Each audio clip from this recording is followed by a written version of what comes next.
What a massive, unforced error by the Trump administration.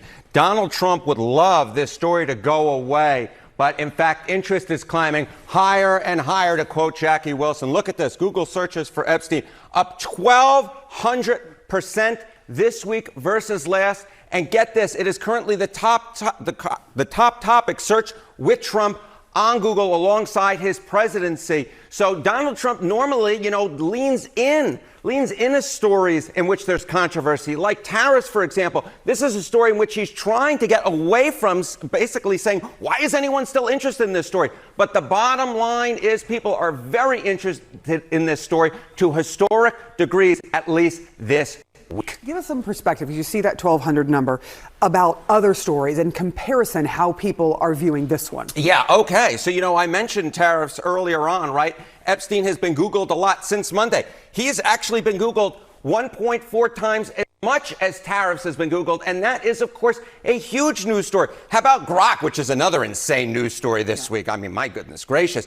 But in fact, Epstein has been Googled 2.5 times as much as the Grok story has been Googled. So the bottom line is this is a story in which there's a lot of interest. And it's one of the few stories in which both Steve Bannon and Elon Musk are going after Trump. At least the Trump administration, he's managed to bring together two parts of the administration or two parts of the fan base that have normally been against each other. Yeah, you can bet on anything, and this proves it. What are you seeing as far as whether or not people think that they will actually release these Epstein files? Yeah, I know my buddy Vin from Jersey would love for the Trump administration to release more Epstein files. But get this, Trump releasing more Epstein files in 2025. This is the betting market odds. You go back 2 months ago, it was 43%. You go back even a month ago, it was 39%. But now it's just at 20%. I think that there are going to be a lot of the normally MAGA fan base who are going to be very disappointed. And this is all a self-inflicted error by Trump and the Trump administration. Ouch. Brutal. That was CNN's data analyst Harry Enton confirming what many of us suspected, that the Epstein debacle has been an abject, unforced failure of epic proportions for Donald Trump, even as we see new polling indicating that more Americans than not believe that Trump is directly implicated in Jeffrey Epstein's crimes. And we have a bombshell leak courtesy of one of Donald Trump's closest advisors, Laura Loomer, indicating that there's a lot of backlash within the Trump administration about how this was handled. And some of this is actually being corroborated by even the Washington Post. So this is still terrible news for Donald Trump, which I would argue makes it good news for America, because a weakened Trump administration is better for the country, and it's all Donald Trump's fault in the first place. But before we unpack all that, if you end up liking this video and you want to support the channel, please be sure to hit the like, subscribe, and alert bells before you go.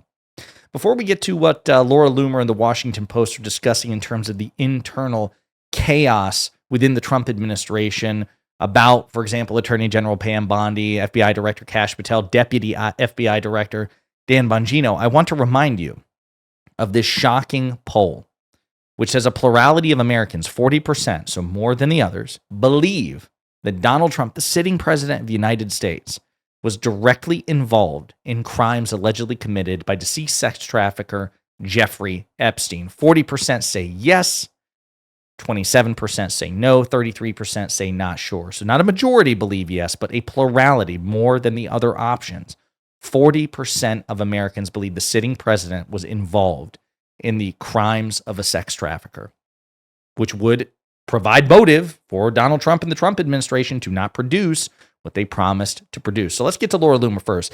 So as a reminder, Laura Loomer is, I'm going to put it charitably, insane. She's insane. She's a terrible person. She's racist. She said all kinds of unhinged shit about Vice President Kamala Harris and others during the 2024 campaign. Didn't stop her and Donald Trump from getting even closer. She frequently traveled with Trump directly.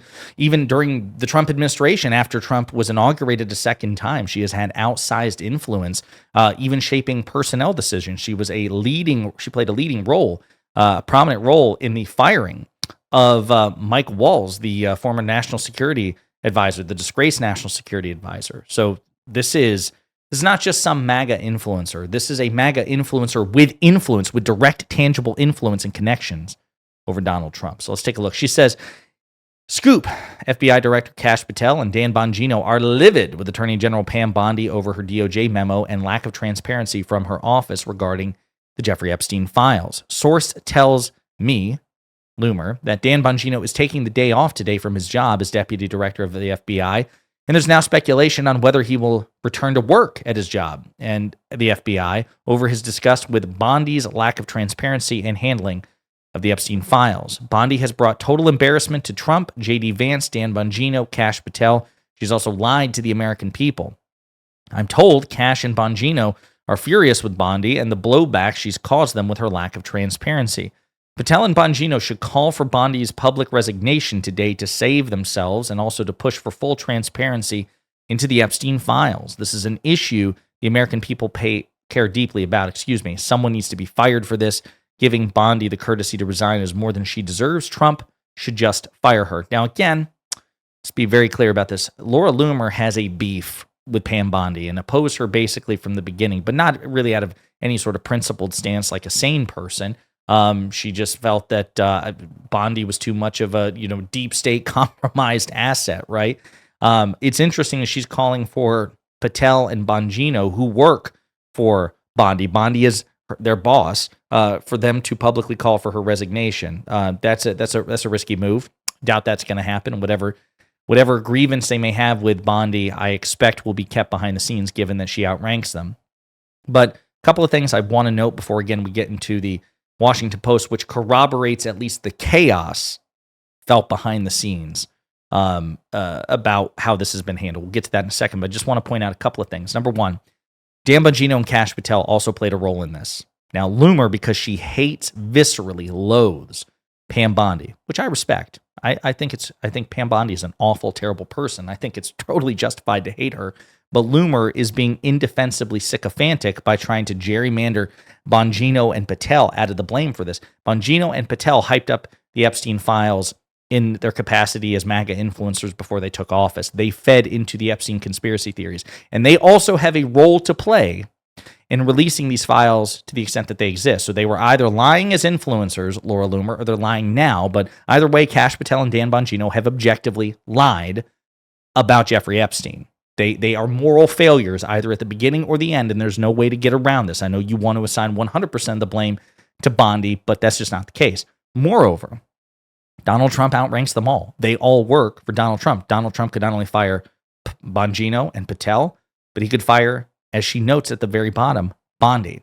And he not only appointed her in the first place, he is refusing to fire her, which means, objectively, Donald Trump is morally culpable for the sins that you ascribe to Pam Bondi. But of course, Laura Loomer is not principled enough to acknowledge that fact. She, like most other MAGA influencers, when they occasionally, have beef with Donald Trump's administration, they do everything in their power to insulate Trump himself. No. Donald Trump is alpha and he's God and he's like, he's the big man. Nobody tells him what to do. Joe Biden was the puppet. Donald Trump isn't a puppet. Donald Trump calls the shots. I'm sorry. I mean, obviously, except for Pam Bondi and Kash Patel and Dan Bongino, Donald Trump has nothing to do with them, and it's all their fault, and he has no role to play in this at all. And he's a good boy, and he's just being manipulated, and they're undermining him. And it's not that he's too stupid or too weak to fire them, and it's certainly not because they're doing it with his permission. It's some unknown third reason. And then they dangle some car keys in front of you and hope that you pay attention to that. It's total bullshit. Okay, but interesting scoop nonetheless. But here's what the Washington Post confirms, that this has not been good within the MAGA movement or the Trump administration, although many of them believe that they'll get through this, okay?